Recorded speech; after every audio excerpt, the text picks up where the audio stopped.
दो कतरे ऐसे सफर के पट्टे पे लगाएं, नीज नोट करें, निस्बे ईमान है, ईमान का हिस्सा है। नपाक बाल उतारे, ये दो कतरे ऐसे राग दीवानी पे लगाएं, ये दो कतरे ऐसे राग मस्तानी पे लगाएं, ये दो कतरे ऐसे। দেখতে দেখতে বিরক্ত হয়ে গিয়েছি। ফেসবুকে এখন যেন ঠান্ডা ঝড়। হোম পেজ থেকে রিলস, যেদিকেই তাকান ঘুরে ফিরে দুইটা শব্দই, কফিলের ছেলে আর সান্ডা। যারা ফেসবুকে সক্রিয় এসব শুনে তারা তো হেসেই অস্থির, আর যারা জানে না তারা ভেবে পাচ্ছে না এটা আবার কি, বা এটা হঠাৎ এত আলোচিতই বা কেন।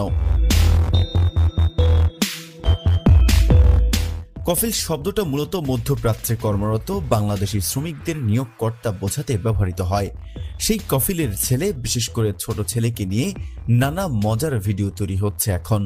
আর সেই সব ভিডিওতে উঠে আসছে সান্ডা নামক রহস্যময় প্রাণী। দাবি উঠেছে কফিলের ছোট ছেলের সবচেয়ে প্রিয় খাবার নাকি সান্ডার বিরিয়ানি। এই হাস্যরসের ট্রেন্ড মূলত তৈরি হয়েছে সৌদি আরবে থাকা কিছু বাংলাদেশি প্রবাসী ব্লগারের ভিডিও থেকে, যারা মরুভূমিতে কাজের ফাঁকে ভিডিও বানিয়ে পোস্ট করেন ফেসবুকে। তাদের মধ্যে অন্যতম জনপ্রিয় একজন আব্দুল মান্নান। দাম্মামে বসবাসকারী প্রবাসী মূলত উট ছাগল চড়ান আর অবসর সময় কাটান ভিডিও বানিয়ে।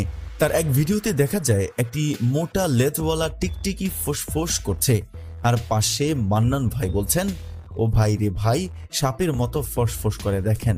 এরপরই সেই ফোঁস শব্দ আর ভিডিও ভাইরাল।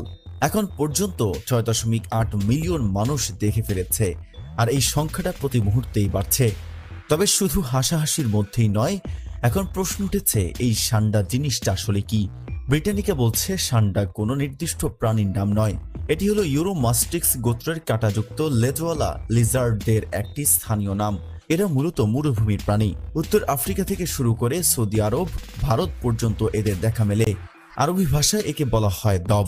এরা দেখতে গিরগিটির মতো হলেও রং বদলানোয় পটু। ঠান্ডায় শরীর ঘাড় হয়, সূর্যের তাপ শুষে নিতে, আবার গরমে হয় হালকা। এইভাবেই তারা নিজেদের শরীরের তাপমাত্রা নিয়ন্ত্রণ করে।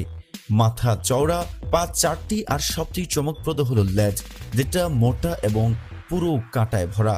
বিপদ দেখলেই লেজটা বের করে ভয় দেখায়, দরকার হলে আঘাতও করে।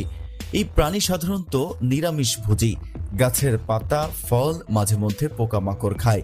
দিনের বেলা রোদে পোহায় আর সন্ধ্যায় লুকিয়ে পড়ে গর্তে।